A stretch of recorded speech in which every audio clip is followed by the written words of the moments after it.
Hola, soy Cristóbal Ríos Rojas, hijo de Verónica Rojas Echeverry y nieto de Gabriela Echeverry Godoy, y voy con mi primo Nicolás, hijo de la tía Gaby, y vamos camino a La Herradura a entrevistar al tío Fernando y al tío Choche para recopilar la mayor cantidad de información posible sobre nuestra familia y nuestro antepasado.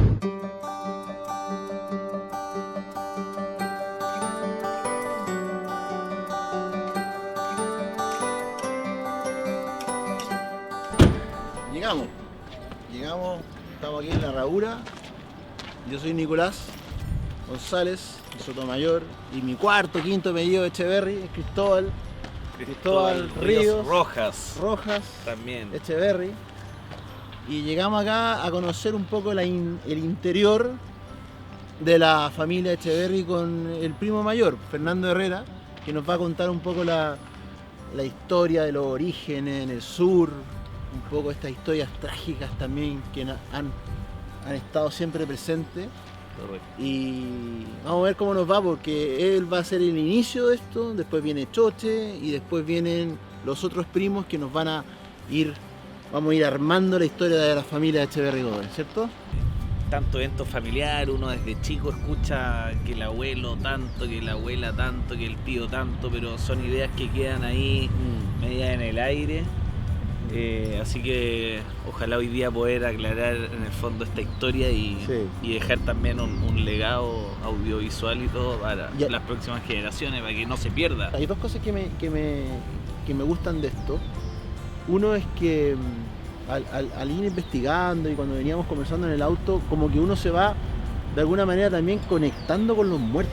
De alguna manera como que uno siente que ellos también están presentes en este proyecto. O sea, como que ellos no sé, me da esa sensación por un lado. No sé si te pasa lo mismo. Sí, claro. Es como la necesidad de que la historia no se pierda. Sí, como que ellos sienten esa necesidad. Claro. Como que ellos están ahí, o sea, como que están ayudando para realizar esto. Están ayudando, sí.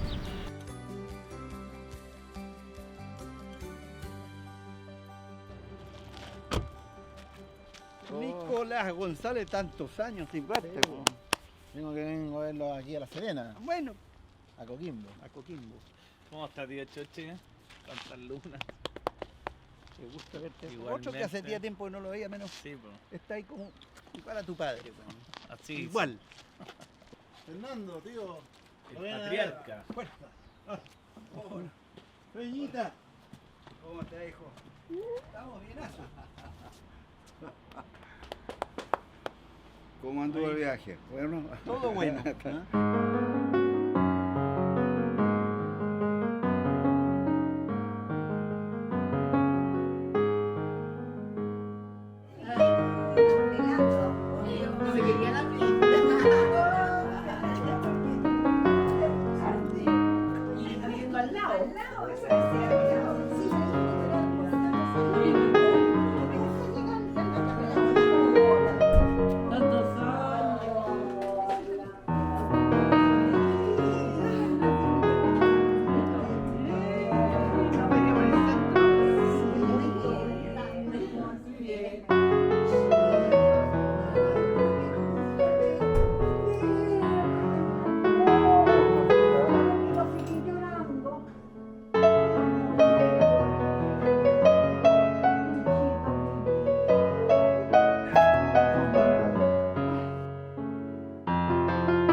Que estuve con Fernando y con Choche en La Serena y estuvimos recordando también parte de la historia de la familia, parte de la historia Fernando contó tantas cosas de la infancia, de cómo sus padres se fueron moviendo en distintos lugares en el campo y después en Santiago, en distintos lugares.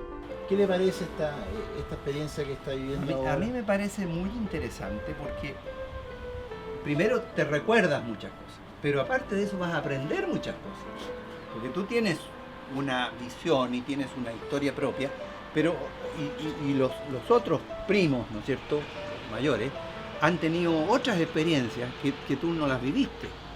Entonces vas a aprender mucho de eso. Realmente vale la pena dejar cierto testimonio de vida y de relación con personas que constituyeron una familia muy especial también. Es bueno porque la vida de uno es muy corta, Se prolonga después a través del recuerdo de aquellos que nos conocieron.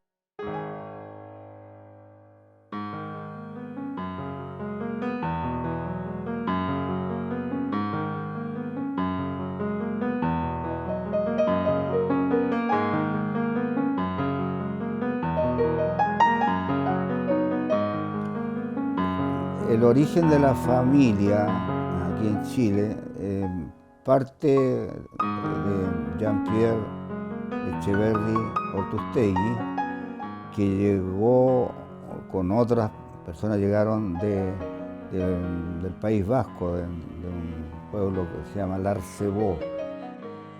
Pero mi abuelo, que era hijo del Papa Grande, ese nació en Chile, absolutamente chileno, a pesar de que hablaba francés también, porque en su casa se hablaba francés. Sí, yo el Papa Grande lo conocí. Ah, ¿tú lo conociste? Sí, tenía una barba, pero espectacular, así, delgadita, y era inmenso, alto, yo lo miraba, así chiquitito. Y me sentaba en sus rodillas y me hacía cariño, me quería mucho. ¿Y dónde fue eso? ¿En qué etapa? En Arauco. En Arauco. En Arauco. O sea, él se quedó en Arauco. Se quedó, él sí. vivía en Arauco. Sí. Ya. Yo estuve en Arauco, entonces en el club social que había ahí frente a la plaza, tú entrabas y al fondo Está la foto. está la pintura, la foto de él, Todavía. porque él creó el Rotary, un gran personaje. Al Papa Grande se le incendió, pero no se sabe cómo. El fondo a puerta cerrada, o sea, ¡paf! Debe haber sido muy trabajado porque hizo toda la plata, pero después... Pero bueno. después le fue mal, no sé. No, yo creo que los descendientes, lindo. Mal enseñados seguramente. Ya, las cosas que yo sé. Y mi papá un día me dijo, hijo, a ver, ya me dijo, vamos este domingo vamos a salir. Y me llevó al club hípico. Nos entretuvimos en el día y gané plata. Ya, la suerte del principiante. Gané plata, lo pasamos bien, compartimos. Me dijo, ya, ahora vamos a hablar bien serio los dos. Yo, ¿cómo se llama? Si te traje aquí es porque yo quiero, ¿cómo se llama? ¿Te gustó? ¿Te gustaría seguir viniendo? Todas esas cosas, pero quiero hacerte ver la realidad de este hecho. ¿Ya? Me dijo, mira, mi familia, mis padres, tuvieron plata, tuvieron fondo. Tu abuelito y tu abuelita, ambos tenían sus fondos propios, ¿ya? De herencias así familiares. Pero mi papá, me dijo, ¿cómo se llama? Le gustaba jugar. Y lamentablemente perdió todo. Ahora tú ya estás en una edad, ya decide tú. Yo te traspaso esta información.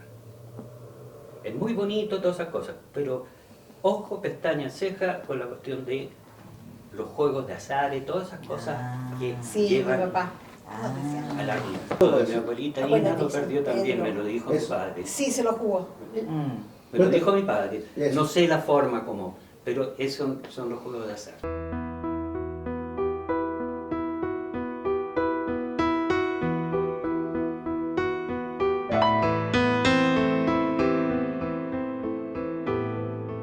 El terremoto fue en enero, 24 de enero de 1939.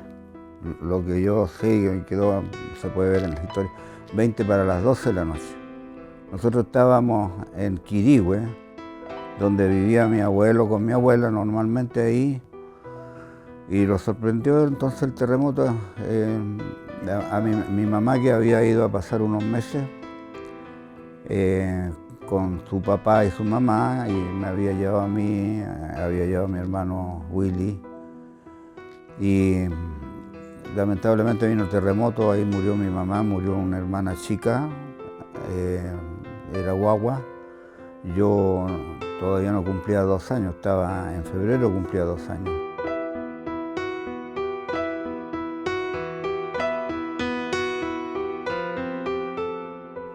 Y la Carmencita estaba durmiendo con mi mamá porque era guagua, entonces tenía que darle pecho. Y cuando cayó la casa, cayó todo el techo. Una viga destrozó el cráneo de mi mamá y de Martita, que era la Carmencita. Y a mí también me salvó mi papá porque se tiró sobre mi catre, era seguramente catre cuna, porque era chico, se tiró y mi papá quedó lleno de heridas y tablas que le rompieron la casa. Y yo quedé con una lesión fea, tenía una herida grande en el cráneo y sangrado, totalmente sangrado ahí. Entonces me dieron por muerto, porque eso en la noche sin luz. Mi papá estaba muy mal herido, mi hermana del primer matrimonio de mi papá también, pero a mí me dieron por muerto, me pusieron con los muertos. El tío Lucho y el tío Juan, hermanos de mi mamá, estaban en una pieza durmiendo con Willy y a ellos no les cayó nada. Se cayó la casa, pero cayeron las paredes, cayeron no hacia adentro, no hacia ellos, sino que hacia afuera. Entonces ellos estaban ilesos y en esas condiciones rescataron a mi abuelo y a mi abuela.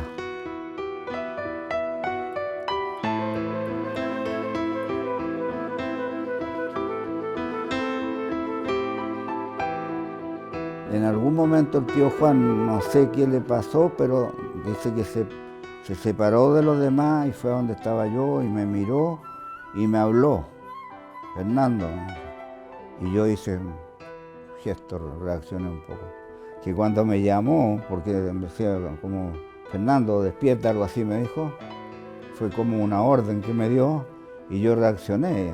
Entonces dicen que el tío Juan, que yo me puse a canturrear una canción que parece que me deben haber pedido muchas veces que la cantara cuando chico, como las gracias que hacen los niñitos para el tío, para la abuela, ¿eh?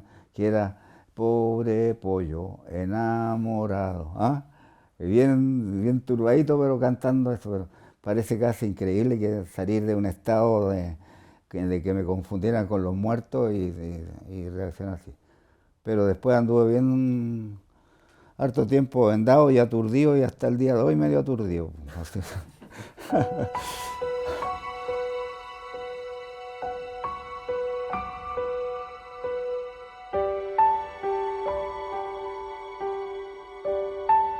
Es algo que te acompaña toda la vida, o sea, pero sobre todo al principio era un tema más o menos común en la casa. El terremoto era una referencia. A partir de ahí mi abuela, por la muerte de su hija mayor, usó luto hasta que se murió ella. Nunca dejó de usar luto. Este es mi dormitorio y me acompaña desde años y años la fotografía de mi mamá, que suelo darle un besito todas las noches antes de meterme a la cama. Debe haber sido poco antes del terremoto. Mi mamá murió a los 24 años.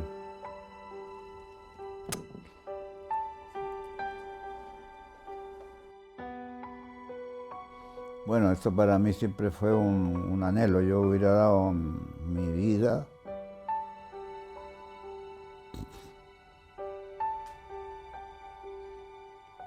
en algún momento.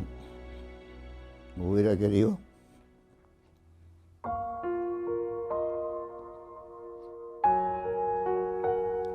tener un minuto con ella.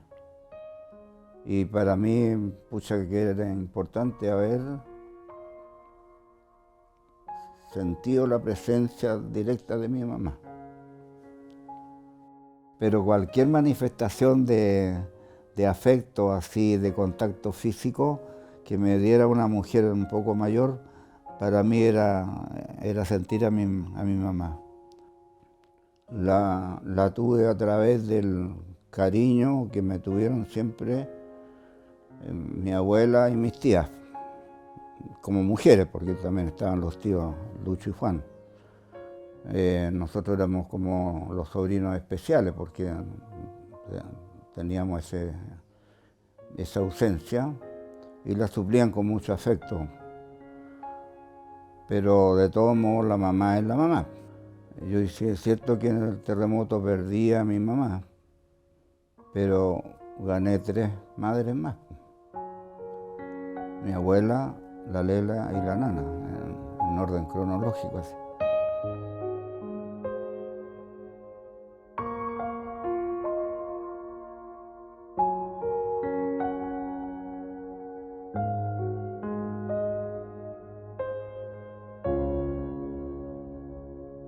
Estas dos chiquillas, como digo yo, eran así con toda la familia.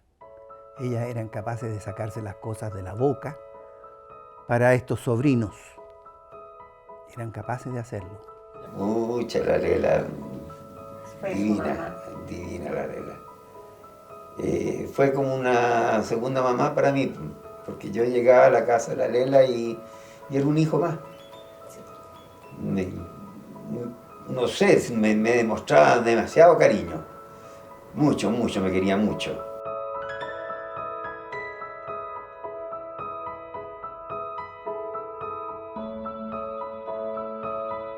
La Lela fue una tía que fue como segunda mamá para mí, muy cercana. Porque como te digo, mucho tiempo viví con ella y mi mamá, tanto ahí en la Plaza Brasil como en la calle Agustina, ¿no es cierto? E incluso después, en una época en que como nosotros vivíamos en el campo y quedaba relativamente lejos, yo vivía una semana, toda la semana, en donde estaba la Lela, que también era cerca de la Plaza Brasil, para irme de ahí a la universidad y no tener que venir de allá del campo, en que me quedaba muy lejos, llegaba atrasado, era un problema. Así que la relación con ella fue muy, muy cercana. Tía Gabriela, cariñosa la mamá, porque era la madre de todos, de sus hermanos, de sus sobrinos, de sus nietos. Era la abuelita, la mamá Una cosa especial, ¿ya? Muy cariñosa, ¿ya? Muy querendona y adoraba todo lo que fuera Echeverri. Sí. Era Adoración. su adoración.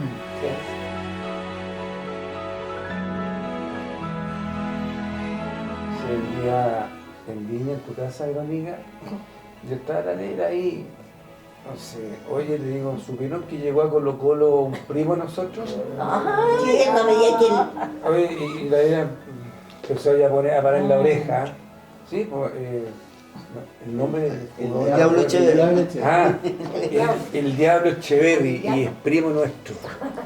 Y la Lela así, bueno, escuchando ahí, empezó. Entonces, ¿cómo es la cosa? Y es ¿de largo o de corta? Sí. ¿De larga, Lela? No, la Lela ya empezó a ponerse más. Oye, pero le dije yo, tiene que ser primo porque es morenito, de pelito largo, con crespo. Oye, y la Lela... Cada vez se le deja un poquito. ¿Y o y latina? Y pues, así de Echeverri igual que nosotros. Con Teo Pero ya Isa, no puede ser Alejandrito, me dice, porque no puede ser. Porque nosotros la descendencia nuestra acá debe ser un roto que se corta y toda la cuestión.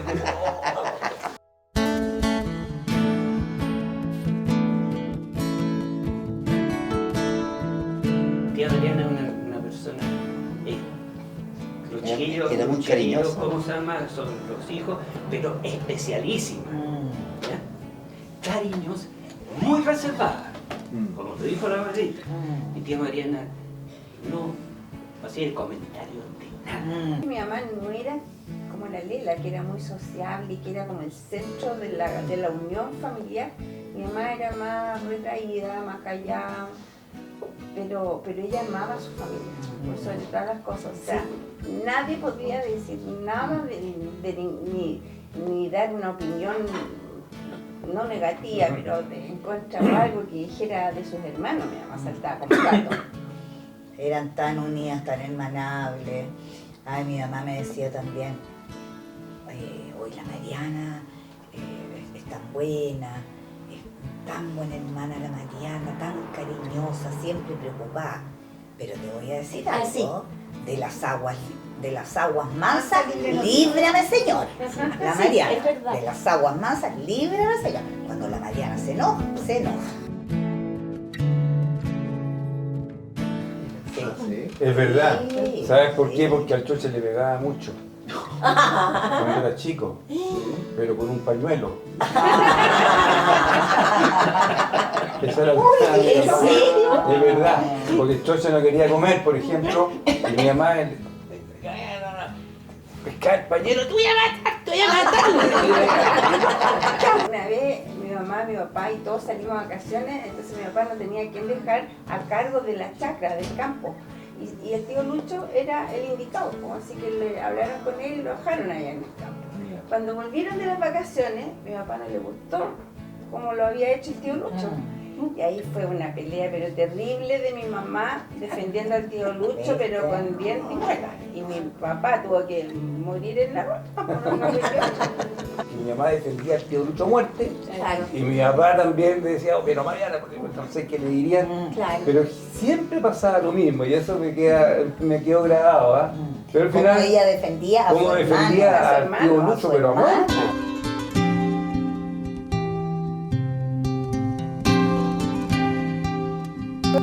Era no, muy buen no, mi cocinero. papá Muy también. buen cocinero. Bueno, Por ejemplo, el conejo escabechado le quedaba, pero rico. No, yo sé. Era muy buen cocinero. Y las tortillas Cosa de que ají. yo no, Ya, tú no. no nada. Y la tortilla. La tortilla de ají. Ya. La tortilla de ají. Nosotros nacimos comiendo tortillas de ají. Me nombran al tío Lucho y lo veo en el departamento de Monjita haciendo tortillas de ají, después sentado en la mesa con su copita de vino, con su tortilla de ají, comiéndola, y le corría las gotas, le corría, transpiraba mucho. sí, pues lo picante. A nosotros Que pasaba mucho en mi casa y nos regaloneaba, y a mí me subían aquí en sus piernas y me regaloneaba. Y lo veo así como un tío súper querido, muy cercano a mí, porque iba mucho a almorzar a la casa. Sí, Le gustaban muy mucho los tierno. niños. Sí, era bueno de los niños y les hacía cosquillas Claro. a los Sí, niños. era me guatero. gustaba, eso no me Era gustaba, que me hiciera guatero. cosquillas. Sí, sí. Era muy regalón su papá de su hermana, ¿no? Sí, no, y sobre todo de la Lela. De mi mamá. De la Lela. Era muy uñimuri. Sí. Todo el tiempo juntos, todo el tiempo juntos. La tía Mariana, como vivía más apartada, más lejos, pero también había mucha unión con ella. Pero con la Lela, Inseparables. inseparables los dos. Yo tengo recuerdos del tío Juan que me quedaron marcados. Bueno, mi mamá y sus hermanos siempre fueron súper unidos, súper. Mi mamá con el tío Lucho, con la tía Mariana, con el tío Juan. Y el tío Juan de repente llegaba a vernos al departamento de Monjita, solo, ese es el recuerdo que yo tengo. Y llegaba caminando con sus manos atrás, y yo le abría la puerta y le entraba, bueno, el departamento era bien chiquitito, así que se veía el tiro, y le regalaba a mi mamá, hola Gabriela, toma, te traigo esto. Era una botella de mensa, de licor de menta. Y para usted, mijita, esto, un chocolate. Todo, siempre llegaba con esas dos cosas y con sus manos atrás. Ya entraba, nos poníamos a conversar y me decía, venga para acá. Y a esta parte yo sufría. Venga para acá, siéntese aquí. Ya, me tomaba en brazos, me decía que estaba linda, que sé yo, que como mamá estaba yendo al colegio, muy cariñoso. Y después me decía, dígame una cosa. ¿Usted a quién quiere más? ¿A su tío Lucho o a su tío Juan? era típico. Oh, yo decía que terrible, ¿cómo? Estaba ahí también. Generalmente, siempre estaba el tío Lucho.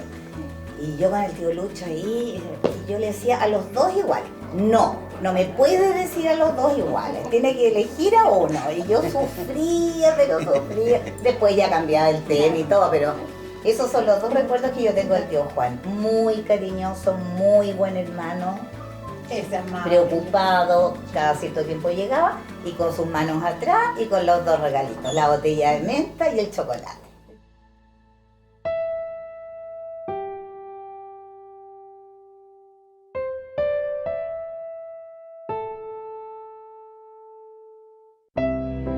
Mi papá falleció un día domingo de 9 de junio de 1968, de 52 años. Y mi papá estaba a cargo era agente de Caleta Tortel de la ECA. Y viene mi papá, ¿cómo se llama? Ese día domingo en la mañana estaba bonito el tiempo y partió con el matrimonio que trabajaba con él y el niñito. Y la señora ese matrimonio estaba esperando guaguita. Y yo ahora fui, este marzo del 18, de 2018, y investigué todo. Yo siempre había deseado ir a Caleta Tortel. Siempre, porque tenía esa angustia de saber cómo mi papá había fallecido. Y partí.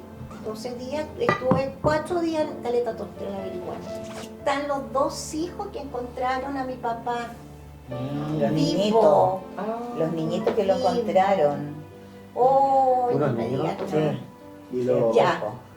Saben toda la historia, todo. ¿Y tú te encontraste con ellos? Claro, pues, imagínate. Hay uno, porque el otro estaba en Punta Arenas. Ya. Y viene, y él me dice, yo le dije, quiero ir, quiero saber cómo puedo llegar, dónde falleció mi papá. Me subí a la lancha con ellos, qué sé yo, y unos turistas, éramos 5. Entonces viene este chiquillo, me dice, mire, aquí falleció su papá, o falleció tu papá, me dijo.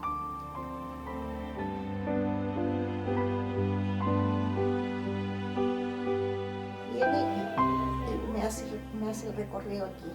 Era un remolino ahí.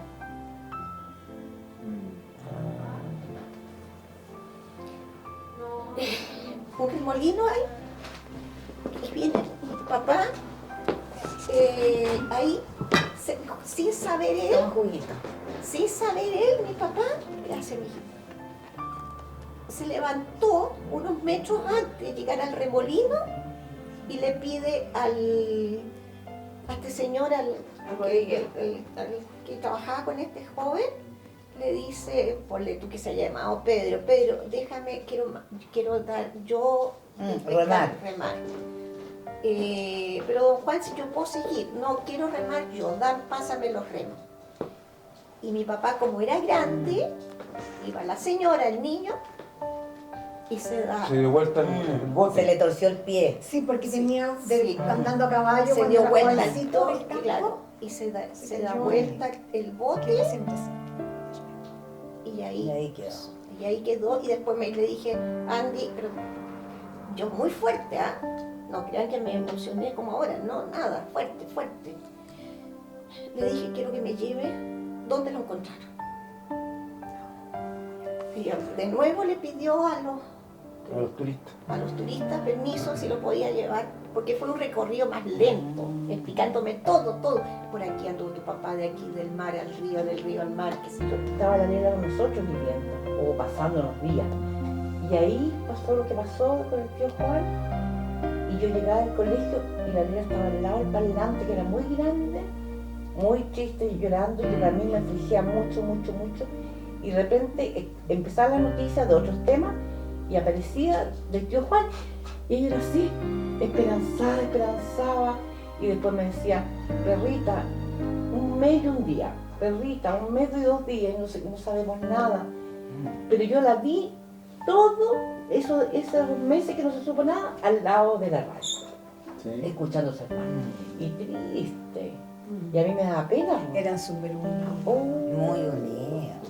Mi papá se demoró 3 meses en que lo aparecer, que fue un 10 de septiembre del 68.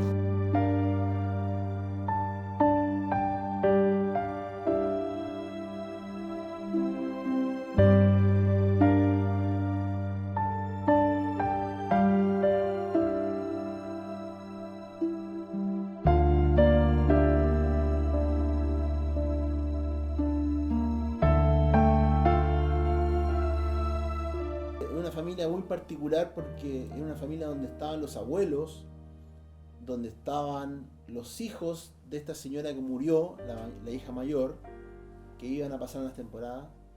Estaba la Lela, mi abuela, que iba con su hija, y mi abuela viuda. También viuda, claro. Entonces habían otros tíos. Entonces era una familia conformada por distintas generaciones que sus abuelos de alguna manera se hacen cargo también de estos niños, y de mi mamá también, que era huérfana también. Lamentablemente la familia estuvo marcada por muchas tragedias. Siempre hubo algún niño huérfano a muy temprana edad. Siempre. Willy tenía 5 años cuando yo tenía 2, entonces él tenía recuerdos de mi mamá, yo no. Entre tanto también la Lela, casada con Germán Sotomayor, enviudó también, y la Gaby no tenía recuerdo de su papá. La Nana, el año 44, se casó con Jorge Riquelme. Se casaron, y también cuando Jorge tenía, el hijo que tuvieron, Jorge, tenía 1 año, él murió también en un accidente ferroviario. Al final de cuentas mis abuelos tuvieron que cargar un poco con 4 hijos bastante huérfanos. Éramos grandes amigos, grandes amigos. Los primos se transforman en hermanos. Hermanos, totalmente.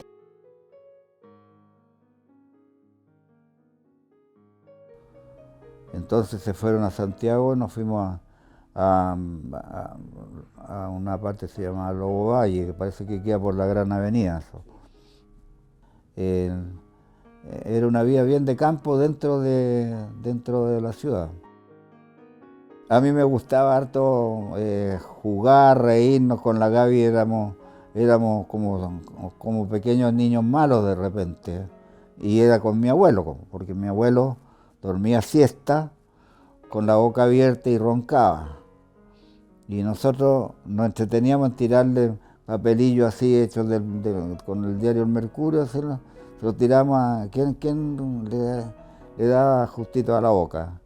Y mi abuelo de dar sentido los golpecitos, que se hacía el leso, y de repente, no sé si le llegó uno o simuló que le había llegado, chiquillo de moledera, salió persiguiéndonos, y nosotros arrancar a morir para el huerto. Y mi abuelo, que era gordito así, también detrás de nosotros, pero la Gaby saltó una acequia que había, y yo también, y el abuelo llegó hasta ahí nomás, porque no saltar podía caerse al agua, así que, y de ahí nos amenazaba, pues nosotros asustados, pero nos reíamos.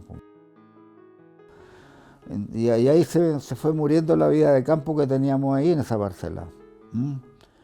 Se fueron a vivir ya a la calle Benavente, que era una casa grande. Estaba la Gaby, la Nana, la Lela, mi abuela, Ina, el Pagüí, yo estaba ahí también. De ahí, de la calle Benavente, que yo creo que con deterioro económico se tuvieron que reducir, ya no vivir en una casa, sino que en una residencial, que era muy común en Santiago de esa época. Gente de clase media que no tenía para una casa, pero tampoco era como para irse a los citeos o a los conventillos. Se iban a residenciales de diferentes categorías. Y eso, fíjate que es una cosa que los cabros jóvenes de hoy día no lo alcanzan a ver. Este país, en esos años, era un país muy, muy pobre, muy pobre. Y la clase media, que era donde nosotros vivíamos, era una clase media que tenía un nivel más bajo que el nivel que tiene... Más en el nivel de la pobreza que en claro. la riqueza. Y ellos se fueron a una residencial en la calle Santo Domingo. Era una casa antigua, buena. Y ahí arrendaron, tenían varias piezas arrendadas. Bueno, un día mi abuelo, leyendo el diario, como a las 5 de la mañana, leyendo el Mercurio, le dio un infarto y se murió ahí. Mi abuela no sé en qué momento se dio cuenta, pero vio que estaba pegado al diario Eso fue en octubre del año 45.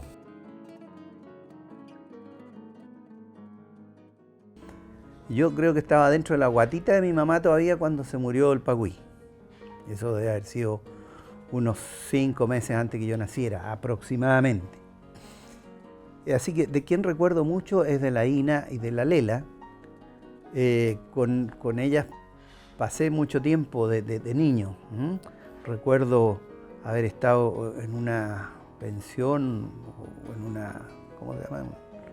En la calle Agustina, que me quedaba cerca del colegio donde yo iba, ahí cerca de la calle San Martín, y después en la Plaza Brasil. En esa época viví un tiempo, creo, con la Lela y con mi mamá, y la Gaby también. Recuerdos de la Ina tengo muy lindos, siempre yo creo que fui muy regalón de ella, yo la quería mucho y sufrí mucho cuando se murió. Bueno, y no solo yo, sino que todo el grupo. Yo no tengo ningún recuerdo de la Inita, ninguno, cero. Pero dice, mi mamá varias veces me contó esta historia, que yo iba caminando o gateando hacia las patas de un caballo.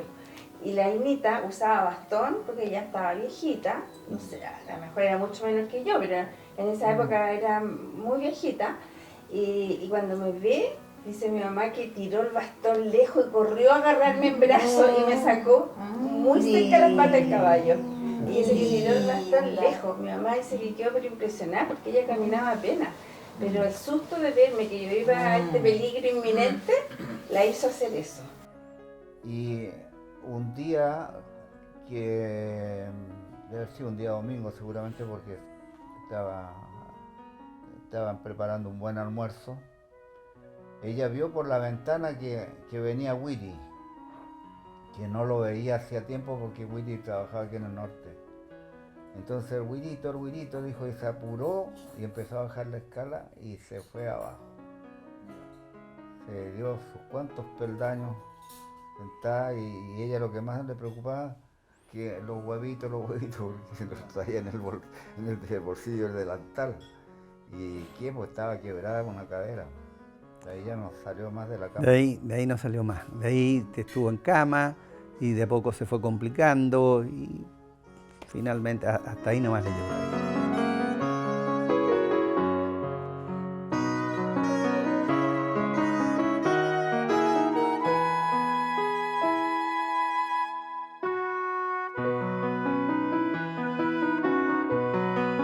Me gustaría como para terminar, porque podríamos seguir eternamente, que cada uno como que le recomendara, le hablara a las nuevas generaciones y le contara un poco lo que es esta familia Echeverri y lo importante que ha sido para ustedes, y lo importante es que también permanezca ese espíritu de sus padres, de sus madres en las próximas generaciones. Aquí hay una sola familia que viene, este tronco que fueron nuestros bisabuelos, ¿ya? Nuestros abuelos, Echeverri y Godoy, y de esas raíces empezamos a nacer todo y van a seguir naciendo. Pero si hay cariño, hay amor y no hay separación, se pueden unir. No te digo todos los días, no en los meses, pero por lo menos unas cada 2 años. Yo no entiendo la juventud que diga, oye, que corta mi familia. Yo tengo amigas jóvenes y me dicen, no, si recorta, ponle tu Sepúlveda. Pero ¿cómo? Mi papá, mi mamá, mi abuelito, y párele de contar, y mis tíos, y mis primos, y nadie más. Y para mí mi familia son todos, ¿entiendes? Tanto ustedes, tanto que no tienen el apellido Echeverri, ya, pero yo digo siempre, aquí hay sangre, la sangre queda. Hay un contacto familiar, tanto por el lado padre, madre. Y eso se tiene que, ¿cómo se llama?, enseñar a estos jóvenes. Si podemos contribuir en algo a que se motiven, se puedan motivar las generaciones que nosotros hemos dejado y los que vengan, de saber quiénes somos. Y hoy en día fallezco yo, fallecemos los que estamos en las edades, esta generación, y yo te digo que eso se acabó. tan especial esta unión que tuvieron estos hermanos, esta adoración que tuvieron, esto de que tú no me toques a ninguno de los míos porque ahí le ven. Eso fue tan lindo, tanto amor entre ellos y hacia sus padres también, porque mi mamá, la tía Mariana, que yo viví el día que se fueron, murieron hablando de su mamá, de su papá, de sus hermanos. Sí, ellas querían estar con su mamá, su papá y sus hermanos. Ellos querían. Ellas dos. Sí. Bueno, entonces, a lo que voy yo es que fue tan especial esto que yo nunca lo he escuchado en otra familia, la verdad. Esta adoración que también me gustaría traspasársela a nuestros hijos, para que ellos aprendan que la unión, la hermandad, no sé, el cariño, el estar juntos, no sé, lo encuentro súper lindo y creo que tienen que saberlo, tienen que escucharlo, tienen que vivirlo, tienen que escuchar las historias y aprender de ello. Eso quería decir, traspasar esa adoración de familia. Bueno, un aplauso de eso, ¿no?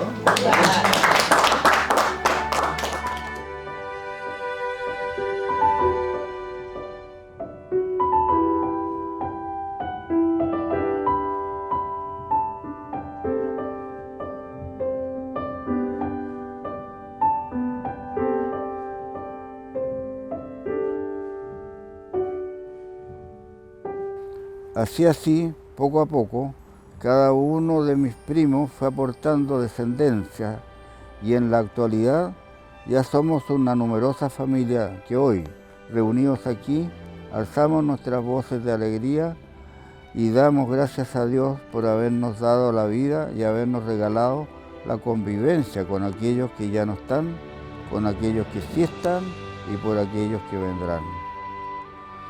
La familia, siempre unida y cariñosa, en los momentos de alegría y en los momentos de dolor, dueños de una herencia de valores que nos han inculcado y nos hace ser gente buena y perdurable. Cuidemos esos valores, amémonos cada vez más.